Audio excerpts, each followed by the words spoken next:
Monsieur le Premier ministre, un référendum le jour des élections européennes. Les pauvres élections européennes n'avaient rien demandé. Et un référendum pour répondre à des manifestants d'hier et d'aujourd'hui qui disent trop d'impôts, trop de taxes, pas assez de pouvoir d'achat, une dépense publique à revoir, trop de contraintes réglementaires. Et on envisage un référendum qui dit on va parler du Parlement. Trop de députés, trop de sénateurs, trop de mandats, ce qui n'est pas exactement, on ne peut pas le dire, une réponse sociale, économique par rapport aux demandes de la population. Alors, Monsieur le Premier ministre, comme je sais que vous êtes un homme de raison, est-ce que tous ces fake news doivent être démentis? Est-ce que c'est une vraie piste du gouvernement? Vers quoi va-t-on pour sortir du grand débat? Pour vous répondre,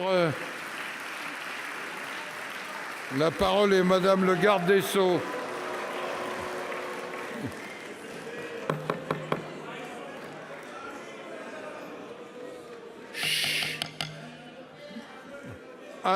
Allez-y, Madame le garde des Sceaux.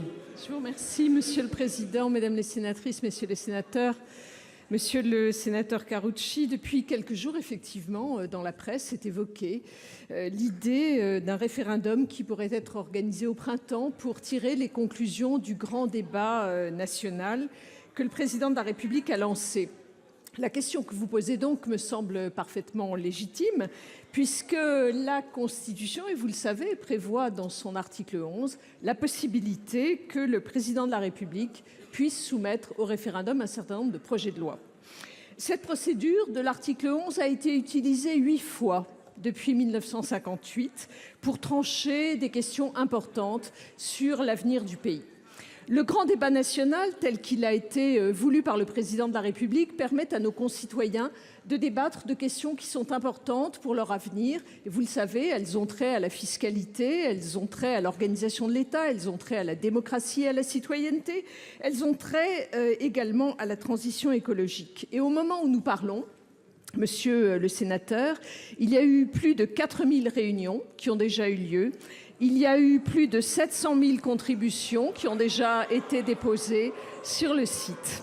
Oh, je ne vois pas pourquoi vous sifflez, ce sont des chiffres réels, c'est tout. Je crois donc, monsieur le sénateur, qu'il convient de laisser ces débats se dérouler. Et vous le savez, le Président de la République et le gouvernement sont à l'écoute des Français. J'ai moi-même... Mais oui, j'ai moi-même eu l'occasion de me rendre dans une petite commune du Tarn, à Giroussens, où les gens se respectaient et évoquaient dans le calme et la fermeté ce qui traçait pour eux les lignes directrices de leur avenir. Je crois qu'une fois ce grand débat achevé, il faudra en tirer les conséquences. Cela a été clairement dit de manière précise et concrète. Il appartiendra alors au chef de l'État et au chef du gouvernement de faire les choix qui s'imposeront. Monsieur le ministre Karoutchi, je connais trop votre engagement gaulliste et votre attachement aux institutions de la Ve République pour croire que le recours à un référendum serait pour vous critiquable en soi. Mais en tout cas, au moment où nous parlons, cette question n'est pas à l'ordre du jour. Monsieur Karoutchi. Je vous rassure, Madame la Ministre, je n'ai aucune appréhension par rapport à un référendum. Je pense que le Président de la République en aurait davantage. Mais ce n'est pas le sujet, là. Le sujet, Madame la Ministre, Monsieur le Premier ministre, c'est que les Français ont le droit de savoir ce qu'est l'issue de ce grand débat. Si vous voulez faire une réforme constitutionnelle complète, pas juste des bricoles de l'article 11, mais l'utilisation du 89, une vraie réforme, une vraie République transformée, n'hésitez pas, il y a un Parlement pour ça.